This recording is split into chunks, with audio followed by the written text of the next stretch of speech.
Mom won $50 million, and now she needs to disappear. Eleanor Marsh, 62, heard those words through her son's bedroom door. She had come to return his forgotten jacket. Now she stood frozen in the hallway of Kevin's apartment. Her son, her firstborn, planning something. The floorboard creaked under her foot. Silence from the room. Eleanor's heart pounded. She backed away. 1 step. 2. Her hand found the front door. Outside, the October air hit her face. Cold, sharp, real. She had won the lottery 3 days ago. $50 million. The biggest prize in Ohio history. She hadn't told anyone yet. So how did Kevin know? And what did he mean by disappear? Before we begin, if you could tap subscribe and like, it would mean so much to me. And if you don't mind, please leave a comment letting me know where you're listening from. May health and happiness find their way to you right where you are. All right then, let's begin today's story. Chapter 2. 3 days earlier. 3 days earlier, Tuesday morning. Eleanor stood in the Gas and Go on Route 9. The store smelled like old coffee and floor cleaner. A radio played country music somewhere in the back. Same numbers? Asked Darlene behind the counter. Darlene Kim, 58, had worked there for 11 years. She knew everyone's habits. Same numbers, Eleanor said. Frank's birthday, our anniversary, my mom's age when she passed. She paid $2, folded the ticket into her wallet. Good luck, Ellie. Never won more than $10. Eleanor smiled, but Frank always said, keep playing. Frank, her husband of 39 years, dead 14 months now. Heart attack in the driveway, still wearing his bowling shoes. Eleanor drove home. The same small house on Maple Street. White paint peeling, gutters sagging. Frank had meant to fix them. She made dinner alone, watched the evening news alone, fell asleep in her chair alone. The lottery drawing happened at 11. She almost didn't check, but something made her turn on the TV. Something made her pull out the crumpled ticket. The first number matched, then the second, third, fourth, fifth. The Powerball. Eleanor's hand shook. She checked again. And again. $50 million. She sat there until dawn. Didn't move. Didn't call anyone. Just sat. Because she knew the moment she told her children, everything would change. Kevin called on Wednesday morning. His voice too bright. Hey, Mom. Just checking in. You okay? Fine, honey. Just tired. You sound different. Everything all right? Eleanor paused. How did he know? She hadn't told a soul. I'm fine, Kevin. Okay. Love you, Mom. He hung up. Too quick. No small talk about his job or her garden. Strange. Thursday afternoon, Eleanor drove to Columbus, the lottery office. A woman in a gray suit explained the options. You can remain anonymous in Ohio, she said, but the amount becomes public record once claimed. How long before anyone knows? 48 hours after you sign. Maybe less if someone's watching the filings. Someone's watching. Eleanor thought of Kevin's call. His too casual voice. I need time, Eleanor said. You have 1 year to claim. Eleanor drove back, took the long way, thinking. Kevin worked at First Regional Bank. He had access to financial databases, public records, filing systems. Had he been tracking her? She pulled into Kevin's apartment complex that evening, just to drop off his jacket, the one he'd left at Sunday dinner. That's when she heard it. Through the door, her son's voice. Mom won $50 million. And now she needs to disappear. Now Eleanor sat in her car, hands gripping the wheel. The jacket lay on the passenger seat. Still undelivered, her phone buzzed. Kevin. Mom? Were you just here? I thought I heard something outside. Eleanor's mouth went dry. No, honey. I'm home, watching TV. Silence. Then, okay, talk soon. The line went dead. Eleanor started the engine. Her hands wouldn't stop shaking. $50 million. Her ticket to freedom. Or her death sentence? Chapter 3. The family meeting. Friday evening. Eleanor's kitchen. Kevin arrived first. He brought flowers, yellow roses. Eleanor's favorite. For you, Mom. He kissed her cheek. His smile didn't reach his eyes. Lisa came next. Eleanor's daughter, 35, a real estate agent in Cleveland. She wore expensive shoes and carried a designer bag. things she couldn't afford 3 months ago. Mom, you look tired. Lisa touched Eleanor's face. Have you been sleeping? I'm fine. You don't look fine. Marcus arrived last, the youngest at 32, a high school history teacher, divorced, lived in a small apartment downtown. He brought beer and potato chips. Hey, Ma. He hugged her. Longer than usual. You okay? Why does everyone keep asking me that? Marcus shrugged. You called a family meeting. That's not normal. Eleanor hadn't called any meeting. Kevin had. She looked at her eldest son. He was already pouring wine. I thought we should all get together, Kevin said. Been too long since Sunday dinner. Lies. Eleanor sat at the head of the table, Frank's old chair. She hadn't sat there since he died. So, Mom, Kevin leaned forward. Anything new? Anything you want to tell us? The room went quiet. Eleanor felt their eyes, all three of them, watching, waiting. Nothing new, she said. Kevin's jaw tightened, just slightly. Lisa's fingers drummed the table. Mom? Lisa's voice was soft, too soft. We're worried about you. Worried about what? You've been different lately. Forgetful, confused. Eleanor stared at her daughter. I'm not confused. You forgot Marcus's birthday last month. I sent a card, a week late. Marcus shifted in his seat. Guys, come on. She's fine. She's not fine. Kevin's voice sharpened. Yesterday, she left her car running in the driveway for 2 hours. Eleanor's stomach dropped. She had done that, but only because she'd been thinking about the lottery, about Kevin's words through the door. Everyone forgets things, Marcus said. Not like this. Kevin pulled out his phone. I've been keeping notes. October 3rd. Mom called me asking what day it was. October 7th. She got lost driving to the grocery store she's been going to for 30 years. October 10th. She asked about Dad's medication. Dad's been dead for over a year. Eleanor's face went hot. Those are signs. Kevin put down his phone. Signs of cognitive decline. The kitchen clock ticked. Loud. Steady. We think you should see a doctor, Lisa said. I have a doctor? A specialist. Lisa reached across the table. Someone who can evaluate your condition. Condition. Like she was already sick. Already broken. I don't have a condition. Mom? Kevin's voice turned gentle. Dangerous. We love you. We just want to make sure you're okay. That you can take care of yourself. Take care of yourself. Eleanor heard the real words underneath. Take care of your money. I'm fine. Eleanor stood. Dinner's over. Mom? I said dinner's over. Kevin and Lisa exchanged looks. Something passed between them. A signal. Marcus stood too. I'll help clean up. No. Eleanor's voice was steel. Everyone go home. Kevin gathered his coat. At the door, he turned.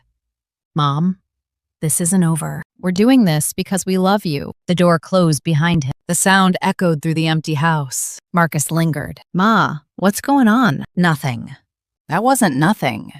Kevin's been planning this for weeks. He called me last month asking weird questions about inheritance law. Eleanor's blood chilled. What kind of questions? About guardianship. About what happens when a parent becomes incapacitated. Incapacitated. The word hung in the air like smoke. Marcus. Eleanor gripped his arm. What do they know? Her youngest son looked confused. Know about what? She almost told him. Almost. But something stopped her. Trust? No one. Not yet. Nothing.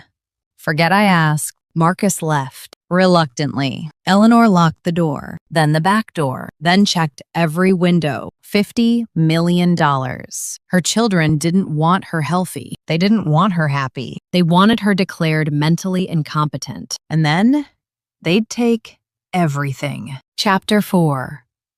The lawyer. Saturday morning. Eleanor sat in a law office in Columbus. Not her usual lawyer. Not the one who'd handled Frank's will. Kevin knew that lawyer. This office was different. Smaller. On the 5th floor of a building that needed new paint. The sign on the door read, Grace Chen, attorney at law. Grace Chen was 44, black, Harvard Law. She'd left a big firm in New York to come home and help people who couldn't afford help. Miss Marsh. Grace shook her hand. You said it was urgent. It is. Eleanor told her everything. The lottery, Kevin's words through the door, the family meeting, the questions about guardianship. Grace listened, didn't interrupt, took notes. When Eleanor finished, Grace leaned back. How much did you win? 50 million. Grace whistled low. And you haven't claimed it yet? No. Smart. Grace tapped her pen. The moment you claim, it becomes public record. Your children would have proof. That's what I thought. But here's the problem. Grace stood, walked to the window. If they file for guardianship before you claim, they could argue you're too mentally incompetent to make that decision. A judge could appoint them as guardians. Then they'd claim the money on your behalf. Eleanor's stomach turned. Can they do that? With the right doctor, the right paperwork, the right judge? Grace turned. Yes. Silence. What do I do? Grace sat back down. First, we need documentation, medical records proving you're mentally sound. We need a cognitive evaluation from a doctor they haven't bought. Bought?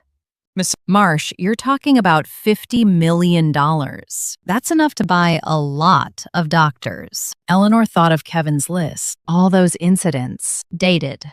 Documented. He was building a case, she said. From the sound of it, yes. For months. Maybe longer. But why? He has a good job. Lisa, too. Grace pulled up something on her computer. Typed. Scrolled. Kevin Marsh, First Regional Bank. Financial advisor. She read silently. Her expression changed. What? I have a friend at the county courthouse. Ran a quick records check. Grace looked up. Your son has 3 liens against his property, 2 civil judgments pending. He's being sued by a credit card company and something called Riverside Entertainment. Riverside Entertainment? It's a shell company. Usually means gambling debts. Gambling. Kevin. Eleanor felt sick. Her perfect son. The responsible one. The one who gave her flowers. How much does he owe? I'd need to dig deeper. But based on these filings... Grace paused. At least $100,000, maybe more. $100,000. And Eleanor had 50 million sitting in her wallet. They're going to take it, Eleanor whispered. My own children. Not if we move first. Grace opened a drawer, pulled out a folder. I'm going to refer you to Dr. Patricia Walsh, best cognitive specialist in the state. We get you evaluated Monday. Full workup. Document everything. And then we claim the lottery, publicly, with your competency already established. Won't that make Kevin move faster? Yes, but by then, we'll be ready. Grace slid a paper across the desk. There's something else you should know. What? Guardianship hearings in Ohio require a court-appointed evaluator, someone independent. Grace's eyes hardened. Last month, your county appointed Dr. Raymond Price to 3 different guardianship cases. He ruled in favor of the petitioners every single time. You think he's corrupt? I think $50 million makes people do ugly things. Grace stood.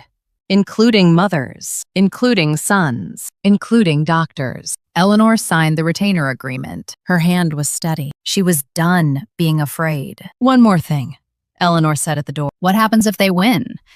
Grace met her eyes. You lose everything. The money, your house, your freedom. You become a ward of your own children. They control what you eat, where you live, who you see. Eleanor nodded slowly. Then they can't win. No, Mrs. Marsh, they can't. Chapter 5. The Ambush. Monday morning, Dr. Walsh's office. Eleanor finished the last test. Memory exercises, logic puzzles, word associations. Dr. Patricia Walsh, 60, gray-haired and sharp-eyed, reviewed the results. Miss Marsh, your cognitive function is excellent. Above average for your age. No signs of dementia, confusion, or impaired judgment. Eleanor exhaled. I'm going to document everything, Dr. Walsh said. Detailed report, notarized, time-stamped. Thank you. Eleanor drove to Grace's office. The evaluation report sat on the passenger seat. Proof. She had proof. Her phone rang. Lisa. Mom, where are you? Running errand. You need to come home. There's been a problem with the house. What problem? Water damage. The basement. I'm here with a contractor. Contractor. At her house. Without permission. Eleanor gripped the phone. I didn't call a contractor. Kevin did. He was worried about the foundation. Just come home, okay? The line went dead. Eleanor changed direction, drove toward Maple Street. Something was wrong. She could feel it. She turned onto her street, saw 3 cars in her driveway, Kevin's BMW, Lisa's SUV, and a white sedan with a county seal. Eleanor parked across the street, watched. The front door opened. Kevin walked out. Behind him, a man in a gray suit, carrying a folder. Grace's words echoed court-appointed evaluator. They'd moved first. Eleanor's phone buzzed. Grace. Miss Marsh, where are you? At my house. They're here. Kevin and some official. Get away, now. Don't go inside. Why? I just got a call from the courthouse. Kevin filed for emergency guardianship this morning. They're claiming you're an immediate danger to yourself. Danger to yourself. Eleanor watched Kevin shake the man's hand, smiling, confident. They have a psychiatrist's affidavit. Grace continued. Dr. Raymond Price. He claims he evaluated you last week. That's impossible. I've never met him. I know. But his report says you showed signs of severe cognitive impairment, delusions, paranoia. He recommends immediate intervention. Lies. All lies. What do I do? Come to my office. Bring Dr. Walsh's report. We fight this in court. Eleanor started her car. Her hands trembled. In her rearview mirror, she saw Kevin turn, saw him spot her car. He started walking toward the street. Eleanor pressed the gas. She didn't look back. 2 hours later, Grace's office. Grace slammed her hand on the desk. Papers jumped. They froze your accounts. What? Part of the emergency petition. Pending the hearing, all of your assets are frozen. Your bank account, your credit cards, everything. Eleanor felt dizzy. How can they do that? Emergency provisions. Judge Warren signed off. Grace pulled up a document. The hearing is set for Friday. 4 days. That's not enough time. It's what we have. Grace looked at her. Is there anyone who can help? Family? Friends? Eleanor thought. Her sister was in Florida. Health problems. Her friends were. Frank's friends, mostly. Gone now. Scattered. Then she remembered. Tommy Harwell. Who? Deputy Sheriff. Frank's bowling partner. He's been checking on me since Frank died. Grace wrote the name down. Anyone else? Darlene Kim. She works at the Gas and Go. She sees me every week. Knows I'm not crazy. Good. We need character witnesses. Grace stood. Miss Marsh, I have to ask you something. What? The lottery ticket. Where is it? Eleanor touched her purse. Here. With me. Don't let it out of your sight. If they find it, if they claim it as part of your frozen assets, they can't have it. Legally, they might be able to. Grace's voice was grave. An unclaimed lottery ticket could be considered property. If the court rules you're incompetent, they control your property. $50 million. Sitting in her purse. Her freedom. Her future. Her revenge. I won't let them take it, Eleanor said. Good. Grace handed her a key. There's a safe at my office. Use it. No one knows about it. Not even my staff. Eleanor took the key. This was war now, and she intended to win. Chapter 6. The Weakness. Tuesday evening. Darlene's apartment above the Gas and Go. Small space. Clean. Smelled like jasmine tea. Darlene poured 2 cups, handed one to Eleanor. So Kevin's trying to have you declared crazy. Darlene shook her head. That boy always was a snake. You knew? Honey, I've known Kevin since he was 12, stealing cigarettes from my register. Darlene sat across from her. Frank knew too, he told me once. Said Kevin had a darkness in him. Eleanor's chest hurt. Why didn't he tell me? Because you loved that boy. Frank didn't want to break your heart. They sat in silence. The tea cooled. What are you going to do? Darlene asked. Fight.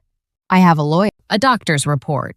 Proving I'm sane. That's not enough. Eleanor looked up. What do you mean? Darlene leaned forward. Courts don't care about truth, Ellie. They care about evidence, witnesses, leverage. I have witnesses. Against what? A banker, a real estate agent, and a doctor? All of them saying you're crazy?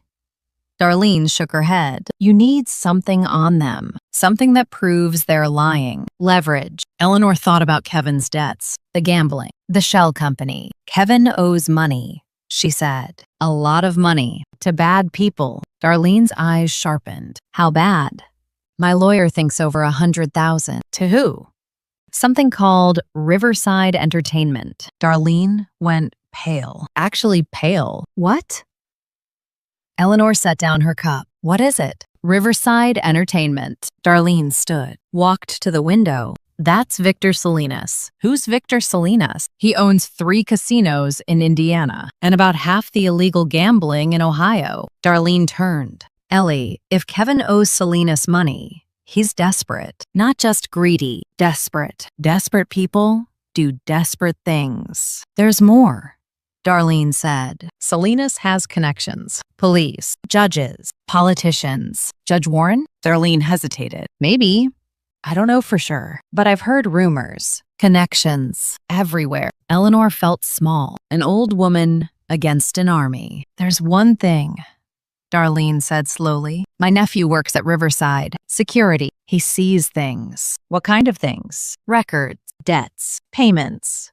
Darlene met her eyes. If Kevin's been paying Salinas back with your money, your credit cards, your name, that's fraud. Documented fraud. Can your nephew get those records? Darlene picked up her phone. Let me make a call. An hour later, a coffee shop downtown. Darlene's nephew was named James, 28, nervous. He kept looking at the door. I can't take the files, he said. They'd kill me. I understand, Eleanor said, but I can tell you what I've seen. James pulled out his phone, showed photos, screenshots. Kevin Marsh. He's been a regular for 2 years. Lost big. Owes $180,000. Worse than Grace thought. He's been making payments. Small ones. But last month, something changed. James scrolled.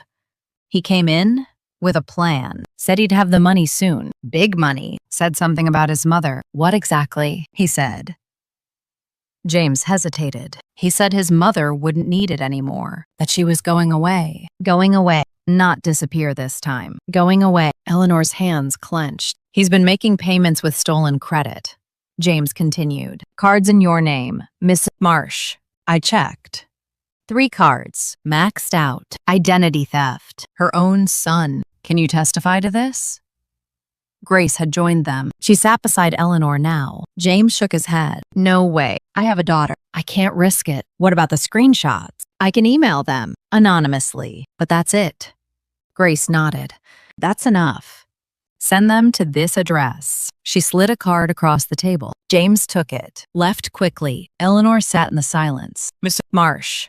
Grace touched her arm. We have ammunition now. Real ammunition. He stole from me. Eleanor's voice cracked. My own son stole my identity, my credit, my future, and now we can prove it. Eleanor looked up. Will it be enough? It might be, if we play it right. Grace's jaw set. Friday's hearing isn't just about your competency anymore. It's about Kevin's crimes. Crimes. Her son. A criminal. Eleanor wiped her eyes. Then let's destroy him. Chapter 7. The Betrayal. Thursday night.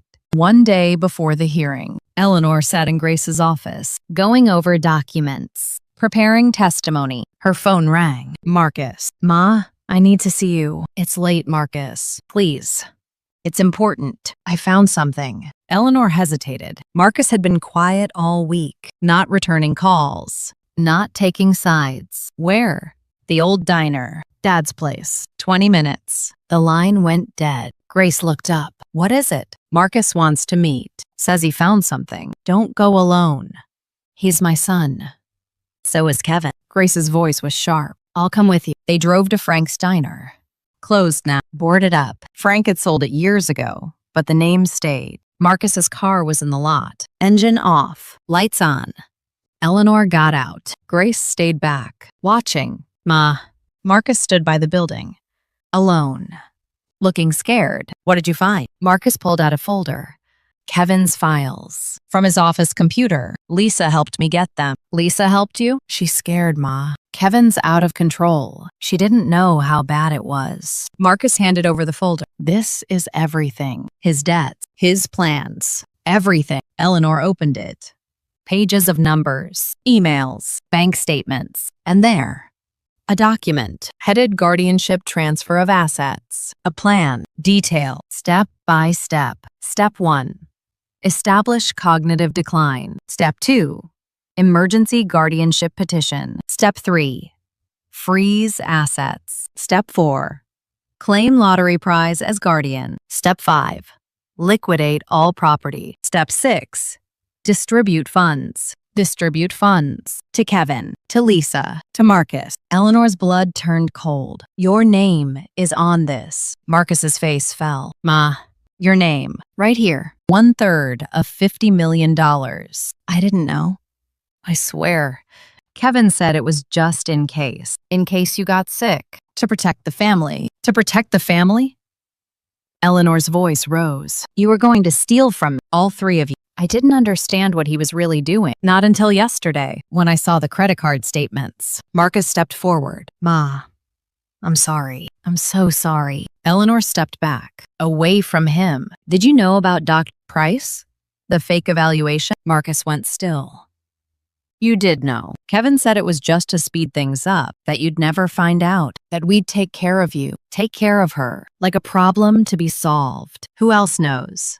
Lisa? Marcus nodded slowly. She helped set up the appointment, the one you never went to, the appointment she never went to. Eleanor understood now. Price had filed a report on an evaluation that never happened, because they'd planned to say she refused. But her refusal was proof of her paranoia. Ma, please. Marcus was crying now. I came to you. I brought the evidence. Doesn't that count for something? Eleanor looked at her youngest son, tears streaming down his face, just like when he was a boy. But he wasn't a boy anymore. He was a conspirator. Go home, Marcus. Ma, go home. And don't call me again. She walked back to the car, got in, didn't look back. Grace started the engine. Miss Marsh, are you all right? Eleanor stared at the folder in her lap. The evidence. Everything she needed. Given to her by the son who had planned to betray her. I don't have children anymore, Eleanor said. Not after this. Grace nodded, said nothing. The car pulled away. Behind them, Marcus stood in the empty parking lot, alone. Chapter 8. The hearing. Friday morning, county courthouse. The courtroom smelled like old wood and floor polish. Fluorescent lights buzzed overhead. Eleanor sat at the respondent's table, Grace beside her, folder in front. Kevin sat at the petitioner's table. His lawyer was a man named Howard Stokes. Expensive suit, expensive watch, the kind of lawyer gambling debts paid for. Lisa sat behind Kevin, dressed in black, playing the worried daughter. Marcus wasn't there. Judge Warren entered, 70 years old, gray hair, cold eyes. This hearing will determine whether Eleanor Marsh requires a guardian to manage her personal and financial affairs. He looked at Stokes. Petitioner may proceed. Stokes stood, adjusted his tie. Your Honor, this is a tragic case. A mother suffering cognitive decline. Children forced to intervene for her own safety. He called Kevin first. Kevin walked to the stand, took the oath, sat down. Mr. Marsh, describe your mother's recent behavior. Kevin cleared his throat. She's been forgetting things, getting confused. Last month, she got lost driving to a store she's been going to for 30 years. And her emotional state? Paranoid. She accused me of stealing from her, of wanting to hurt her. I'm her son. I love her. Kevin's voice cracked. Perfect timing. Eleanor watched him, her firstborn, lying under oath. Did you consult a professional? Yes, Dr. Raymond Price, a respected psychiatrist. He evaluated her and found significant cognitive impairment. Stokes submitted the report. Judge Warren reviewed it. Your witness, Warren said to Grace. Grace stood. Slow. Deliberate. Mr. Marsh, you mentioned your mother accused you of stealing. Why would she think that? Because she's confused, paranoid, like I said. So you've never taken anything from her. Never used her credit cards. Never opened accounts in her name. Kevin's smile flickered. Of course not. Grace walked to her table, picked up a stack of papers. Your Honor, I'd like to submit Exhibit A, credit card statements in Eleanor Marsh's name. 3 accounts she never opened, all maxed out. All payments sent to a company called Riverside Entertainment. The courtroom stirred. Judge Warren frowned. Continue. Riverside Entertainment is a front for illegal gambling operations run by Victor Salinas. Grace handed the documents up. The payments from these fraudulent accounts total $47,000. They match Kevin Marsh's gambling debts? Exactly. Kevin's face changed, the mask slipping. Objection. Stokes was on his feet. This is irrelevant to the competency hearing. It's relevant to motive, Your Honor. Grace turned to the judge. The petitioner isn't concerned about his mother's health. He's concerned about his debts. $180,000 to Victor Salinas, due in full, soon. Judge Warren looked at Kevin. Is this true? Kevin swallowed. Your Honor, this is a distraction. My mother. Answer the question. Silence. I have some debts, but that's not why. Some debts? Grace pulled out James's screenshots. Your Honor, these are records from Riverside Entertainment. Kevin Marsh, member since 2022. Current balance owed, $180,000. And look at this note from last month. She read aloud.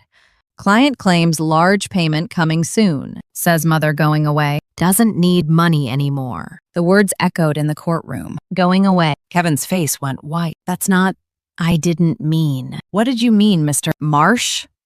Judge Warren's voice was ice. I meant she was going to a care facility. That's all.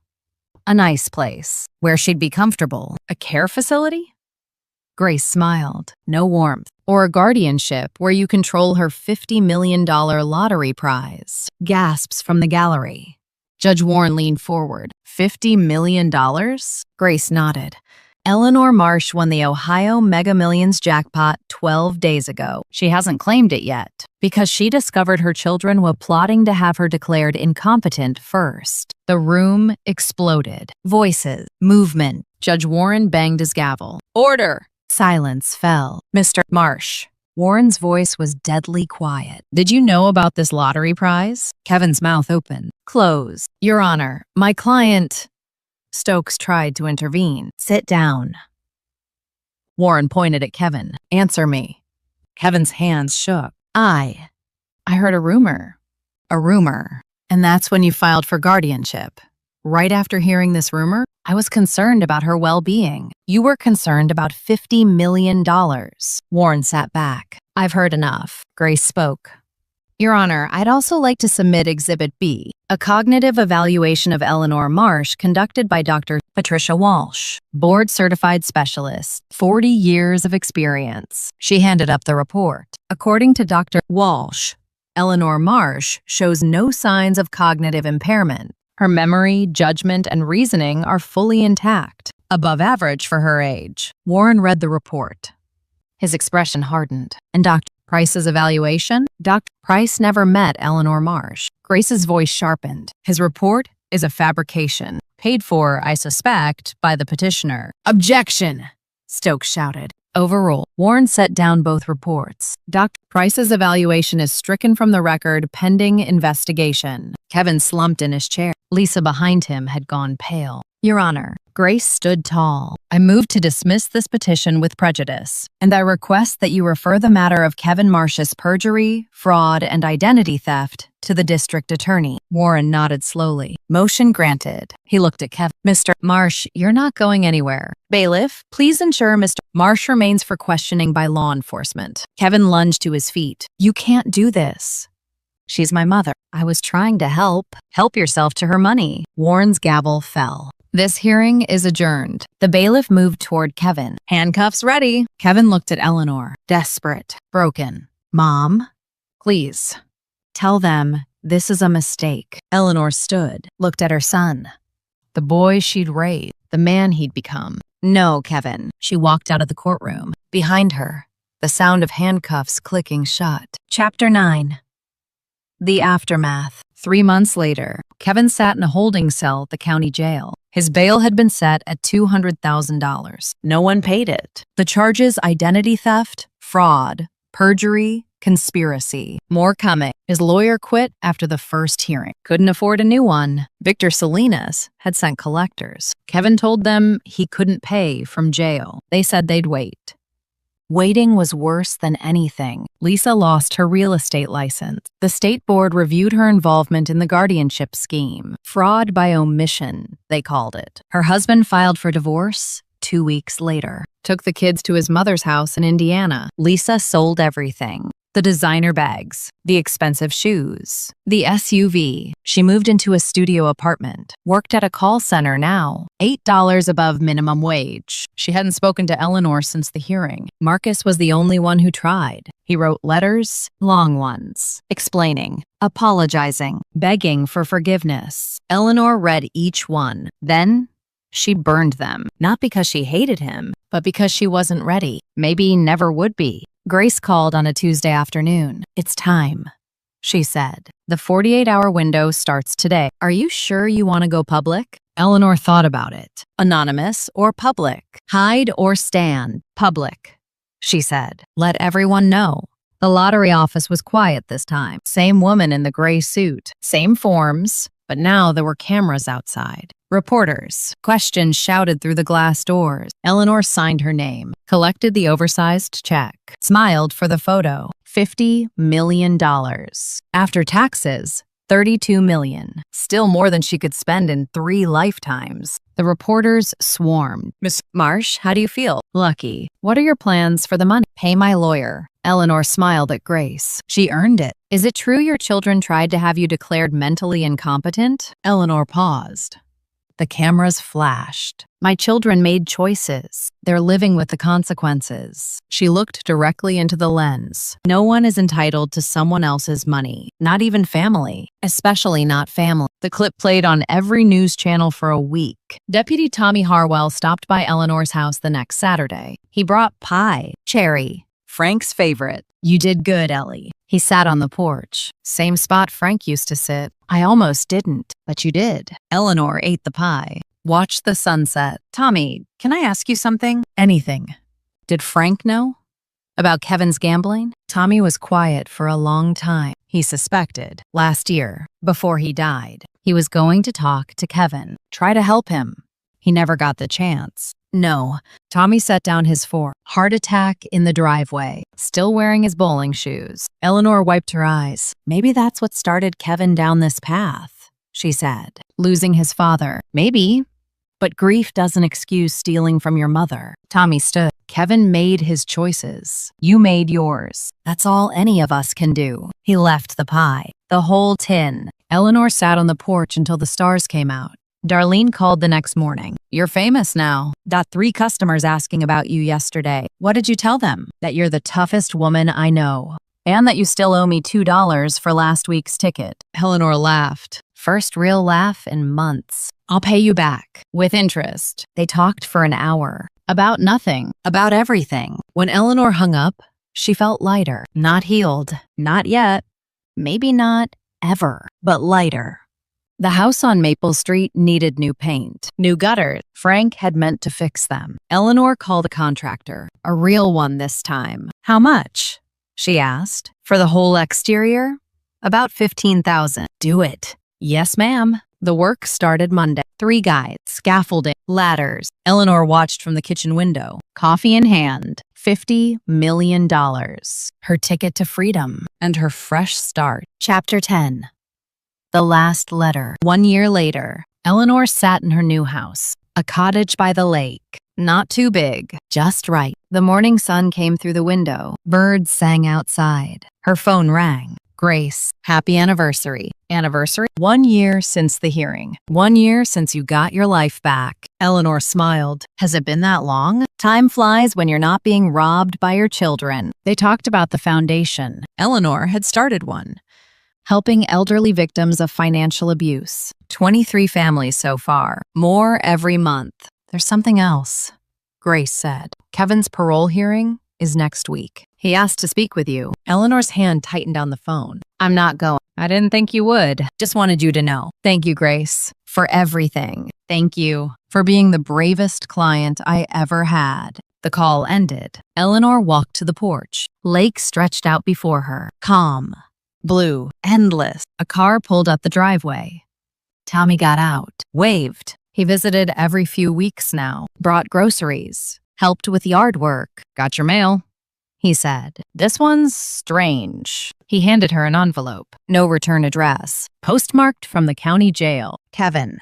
Eleanor held it for a long time. The paper felt heavy. "Want me to stay?"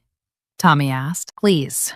She opened the letter. "Mom, I know you won't forgive me." "I wouldn't forgive me either." I wanted to explain. Not to make excuses. Just to explain. When Dad died, something broke in me. The gambling started before that, but it got worse after. I kept losing. Kept digging deeper. And then I owed money I could never pay back. When I found out about the lottery, I thought this was my chance. to fix everything, to pay off the debts, to start over. I told myself I was helping you, that you couldn't handle the money, that you needed us to manage it. But I was lying. To you, to Lisa, to Marcus, to myself. I wasn't helping. I was stealing. I'm in here for 3 more years, maybe longer. Every day I think about what I did. Every day I hate myself a little more. I don't expect you to visit. I don't expect you to write back. I don't expect anything. I just wanted you to know. I'm sorry, Mom. Your son, Kevin. Eleanor read the letter twice. Then she folded it, put it in her pocket. Tommy watched her. You okay? I don't know. Eleanor looked at the lake. He says he's sorry. Do you believe it? I believe he believes it. She paused.